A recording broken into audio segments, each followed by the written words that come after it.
Hey guys, welcome back to the Desk of Junk. We have more airsoft guns to take a look at, and today's video is specifically inspired by a lot of the comments that I've been getting asking if this brand is good, or is this brand good, or what have you. So today we're going to be talking about some of the cheaper brands that are, well, they're not good. None of them are really good, but there are some that are definitely way better than others. So we're going to be talking about that today. And if you don't want to watch the rest of the video and you just want a really short answer, basically anything that comes from Walmart, a sporting goods store, anything like that is generally going to be garbage. I mean, we take a look at some of these really plasticky guns that are like 10 bucks or whatever, and they get you and they're just absolute trash. However, there are some that are a little bit better, such as the Crossman guns, and we will be taking a closer look at those as well. So, I recently had a guy comment, and he was asking me if such and such brand, I think it was Game Face or something, I had never actually owned any of their guns before, was good. And he's like, their rifles are like 100 bucks and their pistols are like 90 or whatever, I think is what he said. And he's like, you know what? So my advice in that situation, of course, if you have $100 that you're willing to part with, you can get something much better. I mean, basically anything that's full plastic is going to be garbage. I mean, if you have $100, the regular Elite Force 1911 A1, apparently they've made, this one's really old. I've had this one basically since they released it, and like I mentioned, this one's quite old. Apparently they've made a lot of changes, and these things are significantly better. So for $100, yeah, if you got $100 to part and you're looking for a pistol, these are a pretty good option. These are CO2 only, if you're curious. However, my higher recommendation, of course, is going to be any of the KJW guns. My personal favorite, the KJW 1911s, I just find great. I think this one was like 140, but they have ones that are slightly less than that. So if you have around $100 to spend on a pistol, then get one of these.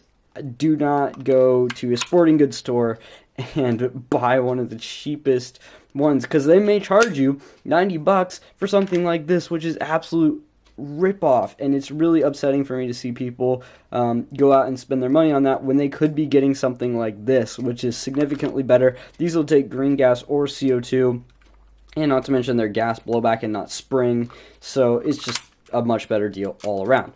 So, moving on.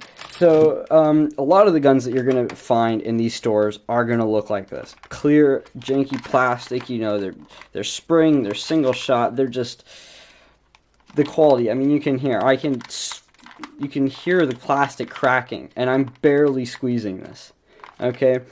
If you're in a sporting goods store and you want one of these for cheap, if you have like $15 to spend on something, if it's got clear plastic like this, it's almost guaranteed to be garbage.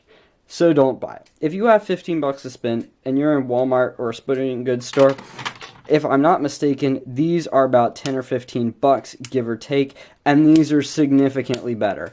I've had this one for 4 years, I think. 4 or 5 years, something like that, and it still works just fine. The magazines on these I don't really like all that well, but I mean, 15 bucks, you actually get decent quality plastic, and it's not like a clamshell type. The body of this is one solid piece, unlike this that is split. So I mean, obviously there's you know that's pretty darn cheap. This cost a lot more to manufacture, and the slide on this is the same really strong plastic. I'm pretty sure this is some sort of ABS. But, I mean, this thing has gotten thrown around. I've loaned it out to people, which I'm sure didn't treat it very nicely. You don't get wood grips. You get some relatively nice plastic grips, almost like, very much like these, which really aren't that bad. But, anyway, beside the point, if you're going to spend money, if you're only willing to spend 15 bucks at a sporting goods store, get a Crossman like this. Well, I mean, these are made by Crossman, and these are really not that bad. These come in a couple flavors. There is a Marines version. This one is a different gun. entirely, but they make a Marines version of this that's kind of tan, and they also make, I believe, like a zombie version or whatever that's green, if I'm not mistaken. I don't have one. I've just seen them occasionally. So moving on from that, again, the Marines guns are also made by Crosman, and these are the same quality. It's really, really high quality ABS. I think it's ABS. I would imagine so. And these are one solid molding. You can see there's a mold line, but I mean, it's one solid piece. It's not screwed together, which it doesn't sound like much, but like I said, if you got 15 bucks to spend, buy one of these, because it's so much better than one of these. This is just so terrible. I don't know what I was thinking when I got this. This was the first gun that I bought, so I'm going to save you the trouble. If you've only got 15 bucks or 20 bucks or whatever, buy one of these, because these are really not that bad for the money. And this one I've had not quite as long, but it still works. The spring is still pretty tight.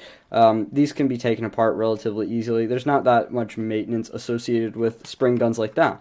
However, if you have more than 15 bucks, let's say you have 50 bucks, I got the KJW Blackwater 1911. It was on sale for 50 bucks. By the way, this is not the lower that you get with it. This is 3D printed. The lower that you get with it is some sort of clear or black plastic. I'm not a huge fan of it, but for 50 or 100 bucks, that's what you can expect, which is really not bad. I believe that these are normally just 50 bucks to start with, so that's really not that bad.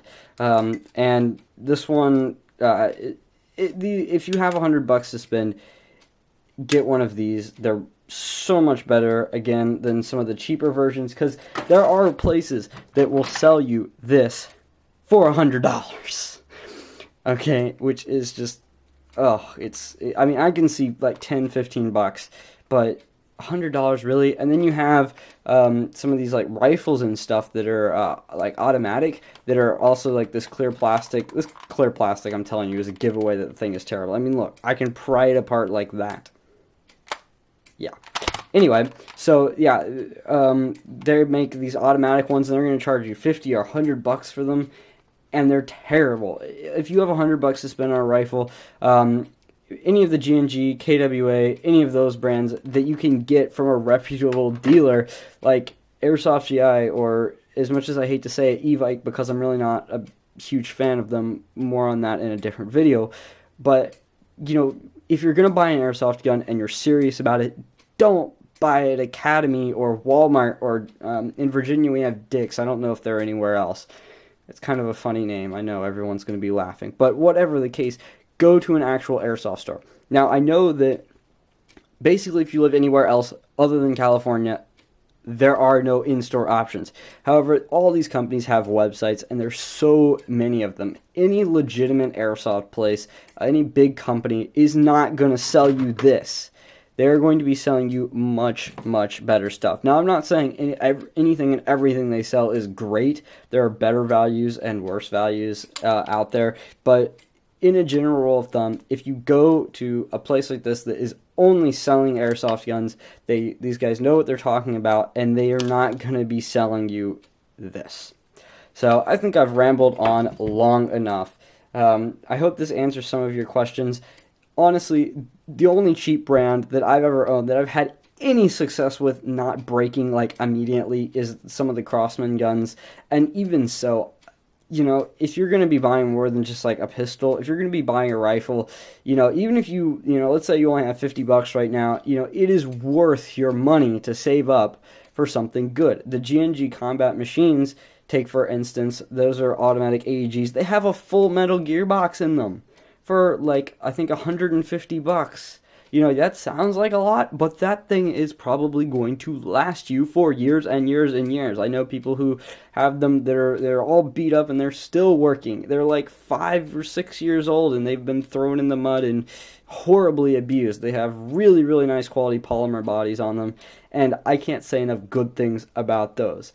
I mean, take for example, my local field, those are the guns that they rent out. Okay, and if you don't know why that's such a big deal, it's such a big deal because when you're renting out a gun to somebody who has no idea what they're doing, they're not going to take care of it. It's going to get slammed around and crap. And they chose these to rent out. So that really tells you something about how good a quality they actually are. So if you're going to be, if you are really serious about this, it is worth your money to save up and get something good from an actual dealer. There are some deals out there. I mean, like I said, these Crossman guns aren't that bad, but in the long run, you're always going to be better off saving up for something good. You definitely get what you pay for when you buy from an actual dealer. Anyway, thank you guys so much for watching. Hope this cleared up some questions, and have a very nice day.